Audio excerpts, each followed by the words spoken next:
No other market research podcast earned recognition in 2019 and repeated it again in 2020 as being named one of the best in the marketing research field. So we're proud to welcome you to one podcast that did earn that distinction. This is Research Business Daily Report. And we've also been noted as the only daily research video blog. So please enjoy this edition.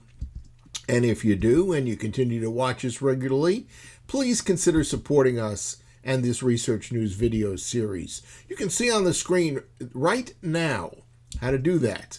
And if you stick with us till the end of today's report, we might give you some other ideas about why you should be following through.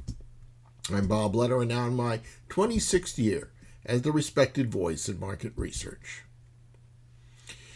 To those of you who watch us all the time, you know we've explored changes in consumers and their behavior during the coronavirus more than a few times here on RBDR. But our guest today, Bloomreach co-founder and CEO Raj De Datta, has a new book coming out on June 1st that has some different and new implications. The Digital Seeker includes extensive portions devoted to how the coronavirus has impacted and indeed changed consumer behavior.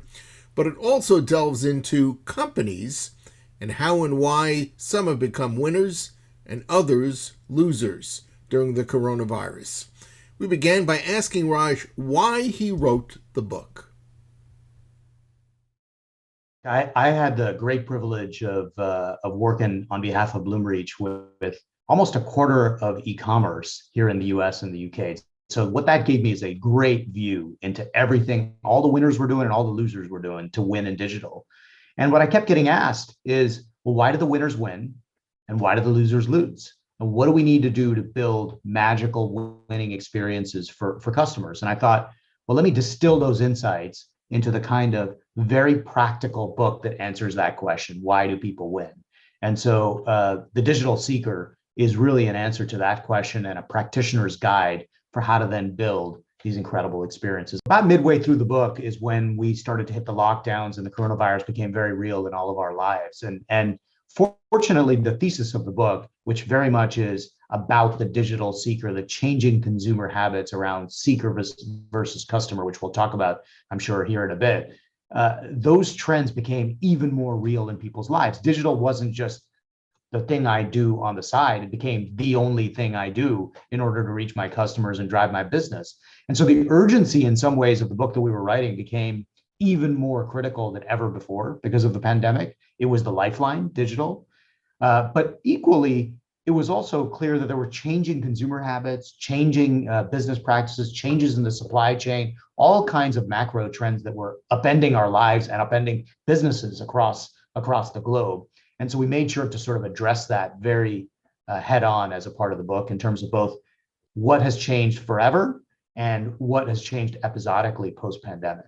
The major changes for consumers have been a couple-fold. First, digital acceleration has accelerated by almost 5 years in e-commerce in particular. And so, whereas it was growing 15% year over year, last year it grew something like 85 to 100% just in 1 year. So all of a sudden, digital front and center. Second, consumers that were shopping online started to spend more of their dollars, more of their wallet power online than ever before. So if they were just buying a couple of pieces of clothing, some books and things of that, they started to add staples, they started to add groceries, they started to add all these categories that increased how much they spent online. And then finally, all kinds of demographics that had been laggards to digital adoptions, older folks, people with connections that might not have been so great. All of a sudden, for them, digital became the only way as well. So they've learned the new digital habit around shopping online and exploded onto the scene. And those things come together in 100% year over year growth. Companies have had to learn the digital playbook overnight. And at the heart of the digital playbook, in our mind, has been building these experiences for sort of the seeker, not the customer. And what that means very specifically is that if I'm out trying to organize a vacation, then I'm a seeker of a memorable vacation for myself and my family. But I may be a customer of an airline ticket, of a rental car, of a hotel, all kinds of individual transactional services. And what we've seen is that the winners build for the seeker, the underlying motivation, rather than the individual transactional customer. And so when you look at it in that lens and say, well, who's done that? We've seen Stitch Fix do that in fashion. We've seen Uber do that in transportation. In the book, we talk a little bit about the National Health Service in the UK, who built a symptom checker to help you determine if your child is sick at night, why they might be sick. They're building for the seeker because they're going to the underlying motivation of a worried parent.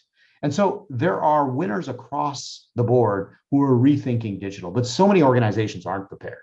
And being prepared means rethinking the technology, rethinking the organizational structure, and rethinking who the customer is and what kind of experience to give them. If you look at the folks that have been left behind by digital, often they simply just don't see the problem.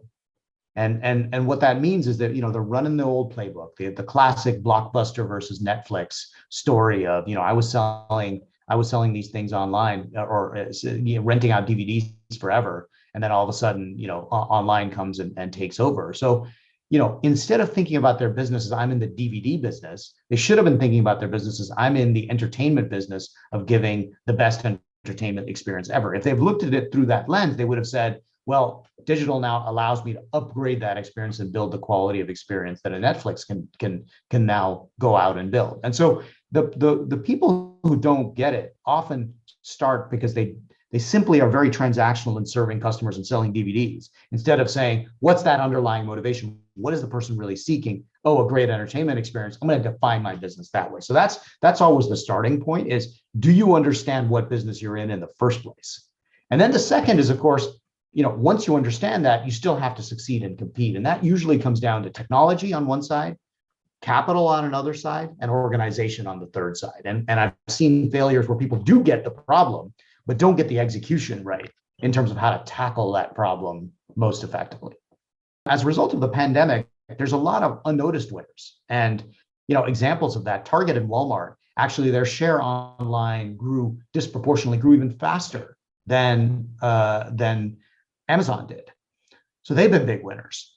And then we've seen all kinds of specialty categories. To use some examples, if I take a Bloomreach client, which is Albertsons and Safeway in the grocery space, online groceries have exploded. Those businesses have grown 400% year over year. Now people have gotten used to ordering their groceries online. And so they've been big winners. We've seen specialty categories like, for example, a Peloton. When people want to exercise at home and can't go to the gym, they substitute that by buying a machine as well as a service in the form of Peloton, and Peloton has benefited. So, we could go category after category, and the story of Amazon being the beneficiary is an overly simplistic story. There's a much larger category of winners that have capitalized on this trend and done it. That wraps up today's Research Business Daily Report. We thank you for viewing today's video, where we strive to accomplish every day, and we think we did today, an insight, a news piece, or a commentary that you won't find anywhere else. And after digesting any or all of those, we hope you'll consider becoming an RBDR Patreon supporter. Well, what does that mean? Well, visit RBDR's exclusive crowdfunding platform at patreon.com/RBDR, where you can find out how you can financially support us with regular monthly contributions. We hope you have a good research day, and that we'll see you back here tomorrow. And until then, as we always encourage you to do, please stay safe.